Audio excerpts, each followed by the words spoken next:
قدیم ها وقتی کسی گنج پیدا میکرد یعنی اینکه نقشه چیزی داشته و جوینده گنج بوده و یا اینکه به شدت خوش شانس بوده و جفتیش آورده. اما خب توی دنیای امروزه با پیشرفت تکنولوژی و اومدن دستگاه‌های فلزیاب و یا طلاییاب هر کسی توی هر گوشه و کنار دنیا شانس اینو داره که گنج پیدا کنه. وقتی نیاکان ما از این دنیا رفتن نتونستن مال و منالشون رو با خودشون به اون دنیا ببرن و همه اونها توی همین کره زمین باقی مونده. اما خب پیدا کردنش یکم شانس و حوصله میخواد. بعضی وقتا طلاییاب افراد صدا میده اما وقتی زمین رو میکنن یهو یه قوطی پپسی از زیر زمین پیدا میکنن. اما خب بعضی وقتا هم شانس بهشون رو میاره و زندگیشون از این رو به اون رو میشه. امروز توی این ویدیو میریم سراغ بزرگترین کشف‌های طلاییاب‌ها در دنیا. خوب میریم سراغ مورد اول، انگشتر قرون وسطا. در سال 2009 در شمال یورکشایر در انگلیس فردی با طلاییابش در حال گشتن بود که یک کشف کوچک اما با ارزش پیدا میکنه. این کشف یک انگشتر طلا بود که یک سنگ زینتی هم روش بود و بعد از اینکه اونو ارزش گذاری کردن فهمیدن ارزشش بیش از 44,000 دلاره. این انگشتر مال قرن پنجم بود و احتمال میره مال یکی از خانواده‌های اشرافی از اروپا بوده باشه و با وجود اینکه سالهای زیادی زیر خاک بوده اما شکل خودش رو خیلی خوب حفظ کرده و شکل آثار دستی قدیم اروپا رو به خوبی نشون میده.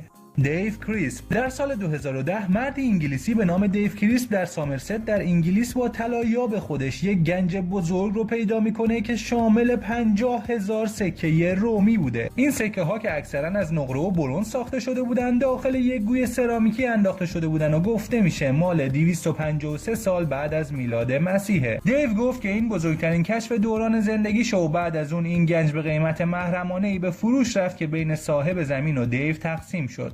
وزلی کرینگتون. فردی به نام وزلی کرینگتون یک فلزیاب خرید و شاید باورتون نشه اما خب فقط بعد از 20 دقیقه کار کردن با این دستگاه شانسش میزنه و یک گنج پیدا میکنه. این گنجی عالمه سکه های طلای رومی بوده که فقط 20 سانتی متر زیر زمین بوده و برای 1700 سال از جاش تکون نخورده بود. چیزی که خیلی جالب و باحاله اینه که یه عده یه عمری رو صرف این کار میکنن و با طلاییاب همه جا رو میگردن اما چیزی پیدا نمیکنن. اما خب این آقا وزلی بعد از 20 دقیقه کار کردن با طلاییابش این گنجینه رو پیدا کرد که 127,000 دلار ارزش داشته و پول خوبی به جیب زد. وزلی بعد از این کشفش که در سال 2013 بود همینطور داره میگرده اما تا حالا دیگه همچین شانسی به تورش نخورده.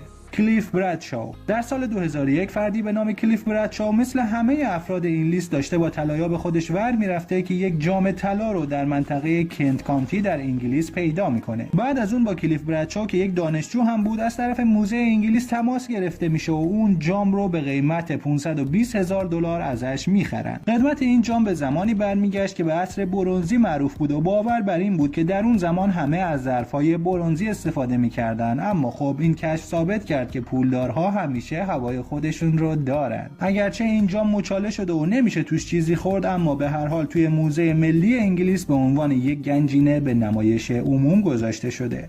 کلاهخود زینتی. از موارد قبلی که توی این ویدیو گفته شد میشه فهمید که اگه خوش شانس باشین انگلیس جای خوبی برای صاحب‌های فلزیاب هاست و میشه نون خوبی ازش درآورد. این مورد هم از انگلیس از منطقه کراسیگرت و فردی ناشناس در این منطقه با طلاییاب خودش یک ماسک و یا کلاهخود زینتی قدیمی رو پیدا میکنه. این شی که بیشتر شبیه یک سر جدا شده است یک ماسک یا کلاهخود برای سوار نظام‌های رومی بوده که در قرن دوم یا سوم زندگی می‌کردند. اینجور که به نظر خیلی سخت بوده که این کلاهخود رو بپوشی و این کلاهخود بیشتر جنبه تشریفاتی داشته و برای نبردها استفاده نمی‌شده. در آخر همین کلاهخود به مزایده گذاشته شد و موزه ملی انگلیس توسط یک خریدار پولدار شکست داده شد و این کلاهخود رو به قیمت 3,600,000 دلار خرید. بعد از اون هم این فرد این کلاهخود رو برای چند وقتی به موزه‌های مختلف اجاره میده اما هویت او هرگز مشخص نشد. سرگرمی پرسود. در سال 1989 یک فرد معمولی از شهر سنورا در مکزیک یک فلزیاب ارزون قیمت رو خرید تا کمی خودش رو باهاش سرگرم کنه. اما خب فقط بعد از چند روز او یک کشف بزرگ رو انجام داد. او یک سنگ طلای بزرگ 12 کیلوگرمی رو پیدا کرد که بعداً به چکمه کورتز معروف شد. این اسم به خاطر شکل این سنگ طلا که شبیه یک چکمه است به اون داده شده و 25 سانتی متر طول و 18 سانتی متر هم عرض داره. بعد همین سنگ به مزایده گذاشته شد و در این مزایده به قیمت